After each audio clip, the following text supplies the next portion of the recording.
Today, I want to talk about the mindset needed to be more successful and how if you elevate your mindset or elevate your thermostat, your internal thermostat, that will open up a lot of new opportunities for you. So, for example, from 2017 all the way up to 2021, I had the mindset that I can only afford single family homes. Apartment complexes, 5+ units were only for those who are really wealthy. So because of that, I just thought it was impossible to buy an apartment complex. I thought that I needed to be worth millions and millions of dollars. I thought that I needed a lot of connections. I thought it was very difficult to own apartment complexes. So I already automatically, subconsciously wrote off that I could do multifamily. But what really changed my mindset and upshifted me was when I joined a mentorship program and I saw people who were just like me, working a W-2 job, make around the same income, and they were buying apartment complexes left and right. And then that kind of flipped the switch for me where I just thought, it seems like people just like me are buying apartment complexes successfully and they don't seem like anything special. And this is what really inspired me to, do my own mentorship program, to do a lot of education, a lot of coaching, and kind of got me that road of making multifamily money. So it's crazy how just me shifting my mindset to saying, okay, it is possible to buy an apartment complex, opened up the opportunities for me, and I ended up buying, 2 apartment complexes in a mobile home park within an 8-month window. And the thing that was holding me back wasn't the money, it was just my mindset and, learning a few key principles of, how to underwrite multifamily, how to pick a market, how to vet a property manager, how to vet a general contractor.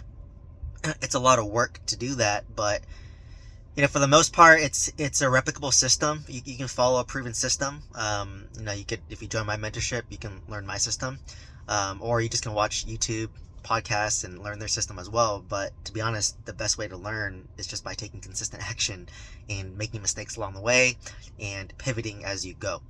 So, for me, it was just very eye-opening that I changed my thermostat from single family up to multifamily. And I was buying multifamily at around under $1 million. My 26 unit was $500,000. My 20 unit was $350K, but I put in a bunch of renovation money.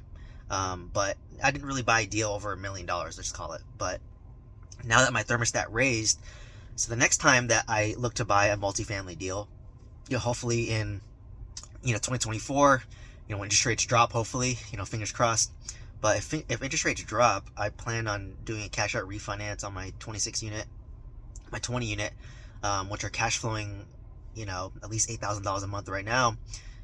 Pull out my down payment, pull my renovation cost, maybe lower my interest rate or maintain my interest rate.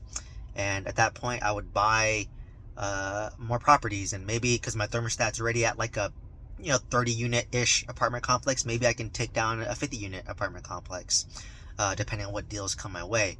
But now my thermostat, my baseline is set to kind of small apartment complexes. So if I want to raise my thermostat again, I would have to go towards bigger apartment complexes, maybe 50 to 100 units. But at that point, I have to evaluate, do I want to raise money or do I want to take it down myself? So the concept is you want to constantly raise your thermostat, and the easiest way to do that is just to surround yourself with people who are at that level you want to be at. So if you want to own like 50 to 90 units of real estate without raising money, without any partners, then maybe following me in my journey and my mentorship would be beneficial to you. If you want to syndicate and raise a lot of money and you like that type of business model, then maybe follow somebody who's a syndicator and learn from them. So you really have to identify who resonates with you the most, who you like their teaching style, and then follow them and slightly pivot along the way. So for me, the people that are attracted to me are those who work full-time, because I work full-time, those who want to buy real estate themselves or apartment complex themselves without many partners, right? It might just be like a family member or one other partner, like they don't want to syndicate money. It's people who want to buy long-term and hold real estate long-term. So not like a fix and flip it or wholesale. It's more of like you buy it, you renovate it, stabilize it, and then at that point you can cash out, refinance if you want to. People that like me are those who want a very realistic and transparent approach to real estate. And as you know from my channel, I don't fluff anything. I give it straight. I tell you the good, the bad, the ugly in my experience and my mindset along the way.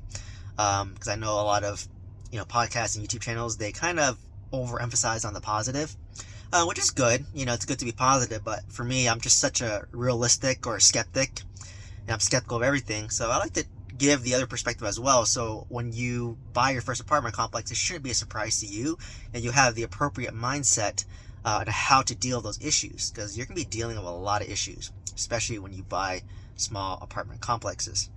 So I just want you to be mentally prepared to know what to expect, be mentally prepared to know how to pivot, and to have the reserves ready, right? So you need a healthy balance of optimism to get you to buy the deal, but also balance it out with a little bit of realism. And that's the approach I've had with transparency, right? I'm very realistic in my approach, and you set expectations, and you got to frame things in a way that makes sense, right? So for example, one of my students asked, oh, well, I want to be conservative and underwrite at 60% expense ratio to give me a buffer in case there's more expenses, in case the manager lies or the seller lies. And I said, yeah, I mean, that with commercial real estate, you can fabricate everything, right? The seller can fabricate the P&L, they can fabricate the rent roll, and there's no protections in place, unlike single family residential homes. Because when you step into commercial real estate, they assume that you're a more sophisticated investor, and we typically are, right? People buying apartment complexes usually own a couple of single family homes, and most of my students in my mentorship program already own 2 to 3 single family homes, and they want to elevate to that next level to get a multifamily deal that cash flows and maybe can supplement their income. So but if you're assuming a 60% expense ratio, your net operating income is going to be lower. And if you know the valuation equation is net operating income divided by the market cap rate. So if you're lowering the NOI, the cap rate stays the same, your offer prices can go down. So I said it's okay to underwrite 60% expense ratio, but expect that your offer is going to be lower, and it's going to take you longer to get a deal, which is fine, right? It's fine to take a long time to get a deal, because in multifamily, you just need 1 or 2 deals to be financially free. Look at me. I own 2 apartment complexes, a 20 unit, 26 unit, and that's enough to replace my W-2 income after about 2 years of renovations, stabilization, tenant turnover. So it's doable, right? I literally replaced 30 years of my life in just 2 years of real estate. So it's fine if you just want one really good deal. It's better to have one really good deal versus have 3 bad deals, right? So it's okay to be patient, but just set that expectation up front that if you're underwriting it more conservatively, it's going to be hard to find a deal, but you will find a deal eventually. You just have to be patient about it, right? If you see people buying deals in 6 to 12 months and you're underwriting at 50%, well, if you're underwriting 60%, it may take you, maybe 1 year to a year and a half. So it's just really setting those expectations up front, priming yourself for that, and just knowing and being intentional on what you're doing. If you're doing this, expect this, right? Versus, if you underwrite at, 40% expense, which is more risky, but you're more likely to get offers faster because you're making more aggressive offers.